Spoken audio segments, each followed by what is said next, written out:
Sony Xperia 10V is the Mo Farah of modern smartphones, humble, honest, admirable, and ready to go the extra mile, pun intended.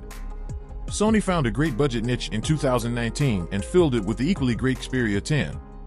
The company has been perfecting its budget offerings ever since, and the Xperia 10V now sits on top of that evolutionary tree. The Xperia 10V has the same gene pool as its predecessor but has unlocked some epigenetic traits that make it even more desirable. If we leave the biology analogy for a second and talk pure specs, the Xperia 10V now comes with front-firing stereo speakers, a rarity at this price point, a 1.5x brighter display, a bigger main camera sensor, a lighter body, albeit only by 2 grams, and Corning Gorilla Glass Victus on the front. The phone has the same Snapdragon 695 5G chipset as its predecessor, and the battery is again kept at 5,000 mAh. The memory configuration is 6GB per 128GB and, wait for it, there's a microSD card slot supporting cards with up to 1TB capacity. Oh, and the 3.5mm audio jack is still here as well.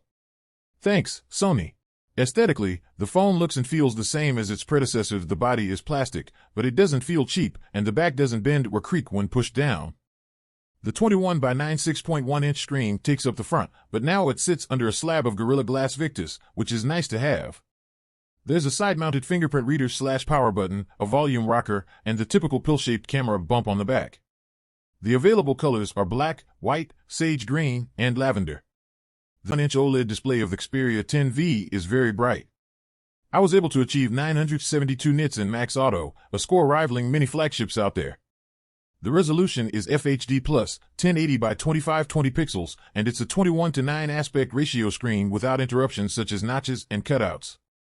You have some customization options for the display, such as the color temperature and image quality, but it's basic stuff, and there's no always-on option.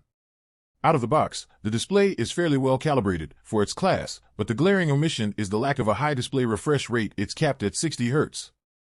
The Xperia 10V sports a pretty flexible camera setup, again for its class. There's the main 26mm wide-angle lens sitting above a half-sensor, 48MP, effectively 12MP with pixel binning, a 16mm ultra-wide lens, I assume taken directly from the previous model, and a 54mm telephoto lens. The main camera also sports optical image stabilization for photos and videos. Images taken with the main camera look pretty decent, especially in good lighting conditions, and there are enough details resolved.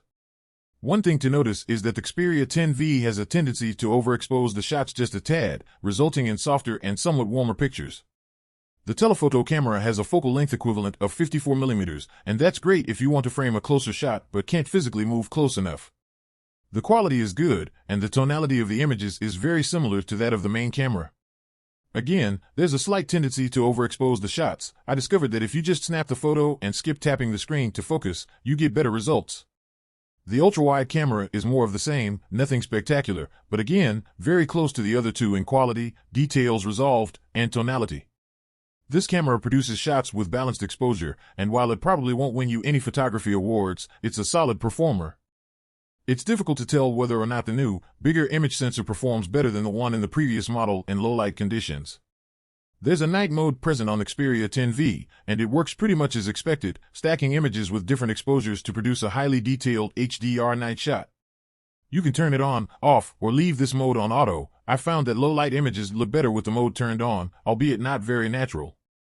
The selfie camera is an 8MP snapper, nothing to write home about, but you can apply some bokeh to your selfies, making them much more pleasing. If you leave the slider in the middle, 50% bokeh, you get the best results, in my opinion. There's a portrait mode on the main camera, and you can apply some computational bokeh via a slider in the menu. If your model is charming enough, you can get away with the lack of computational power, but all jokes aside, the Xperia 10V does a decent job on that front. Just don't overdo it on the blur background side, as it might introduce artifacts in the final result. On the video front, unfortunately, Sony has decided to keep the Snapdragon 695, which means no 4K. The recording caps at 1080p at 60 FPS, and while the results in that particular resolution look good, I would have loved to see at least 4K at 30 FPS available. The image stabilization is quite good, too, but the autofocus is rather slow, so you have to wait for it and plan your frames ahead. There's a Snapdragon 695 5G chipset inside the Xperia 10V, the same silicon powers the previous model. Even though the processor gets the job done, I would have liked to see something a tad more powerful and also capable of recording 4K videos. To be fair, the phone works smoothly without much stutter, and if you notice some, it's probably more to do with the display refresh rate than the processor alone. The synthetic benchmarks show a strange discrepancy in the 3D Mark test. The previous model fared much better, which is strange given the same hardware inside both phones. 6 GB of RAM is a healthy amount, and you can expand the 128 GB of onboard storage via the microSD card slot, so there's nothing to complain about on that front. The side-mounted capacitive fingerprint reader is a mixed bag. I normally prefer those to their optical or ultrasonic under-display counterparts, but all Xperia models have been struggling a bit with fingerprint scanner speed and accuracy over the years. The Xperia 10V ships with Android 13 out of the box, and for those of you who like to rock a clean Android experience, there are little to no tweaks here. Unfortunately, SideSense is still on board. It's a tiny little strip that you can activate by tapping twice near the edge of the display. You can use it to launch apps, quickly go to 21:9 split screen mode in order to multitask, and more. In practice, it's very hard to make this feature work consistently, and most people would probably just turn it off after a couple of hits and misses. Other than that, it's the standard Android experience. There's no fancy pro-grade creator stuff here, just your basic stuff. The previous model topped our battery charts, and I expected the same from the Xperia 10V. The phone sports the same 60Hz screen and the same Snapdragon 695 processor. The Xperia 10V won the browsing contest with a mind-blowing score of more than 28 hours. That's 7 hours more than the predecessor. However, the video streaming test and the 3D gaming test both returned around an hour less battery life. What gives? After analyzing the variables, I reached the conclusion that it's primarily down to the stereo speaker setup, 20% louder as well, and the increased brightness of the screen. The results are very impressive, don't get me wrong, it's just that the Xperia 10-4 was able to defend its battery champion title, winning 2 out of 3 categories in this particular battle. If you ask me, all smartphone speakers should be front-facing.